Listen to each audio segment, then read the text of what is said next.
Hello basketball junkies, Andy Secor here of Make Shots Basketball Training.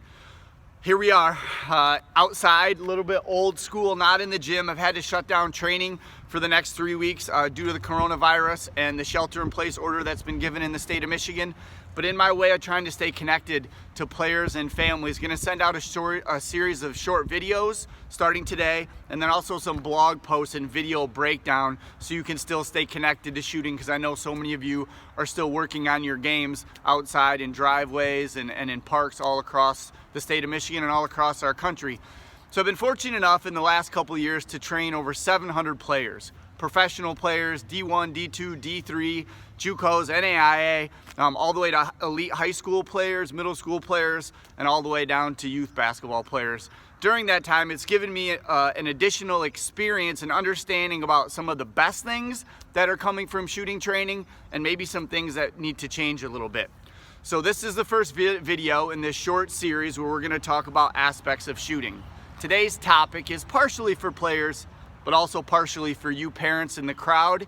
Follow your shot versus finish your shot. So here's my hot take.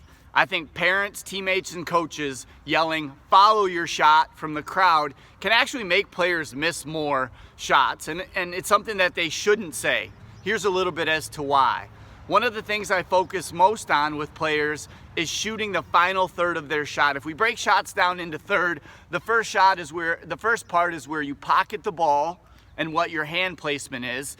The second third of your shot is how the ball moves through the shooting tunnel, getting elbow and wrist flat underneath the ball to create that proper arc.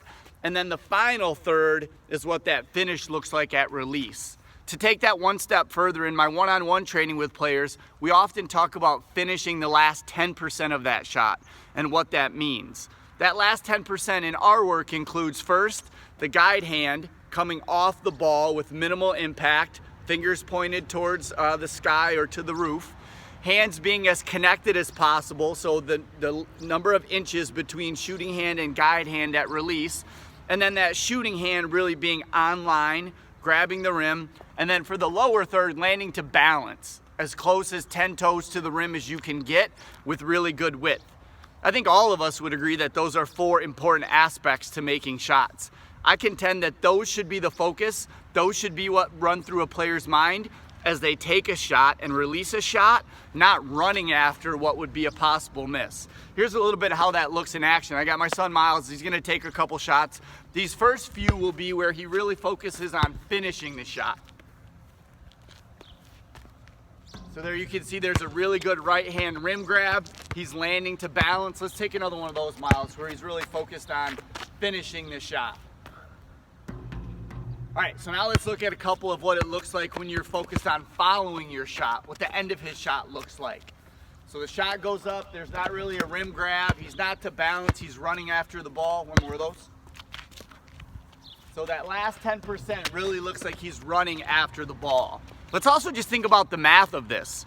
We know that over 2/3 of misses are long, or gonna end up on the other side. Probably of the last 33%, some of those are front rim misses that are gonna go towards the front. So a very, very small percentage of shots are gonna be coming back in your direction anyway. So I don't know why that's something that we should be most focused on. The math just says that that's very, very unlikely to happen. So this is where I think parents or coaches yelling, "follow your shot" comes into play. When I want you to worry or focus on making the shot, not chasing your shot.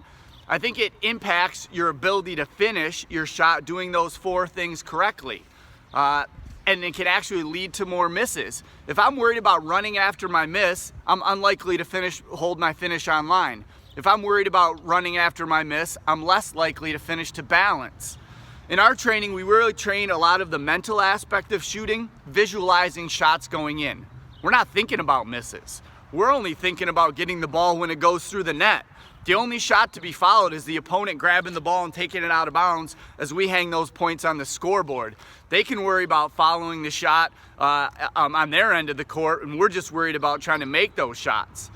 So there's a little bit of a breakdown in terms of my thoughts on following your shot versus finishing your shot. Self-assess as a player, as a parent, as a coach. Where are you along those lines? What do you want to stress and focus on with your players?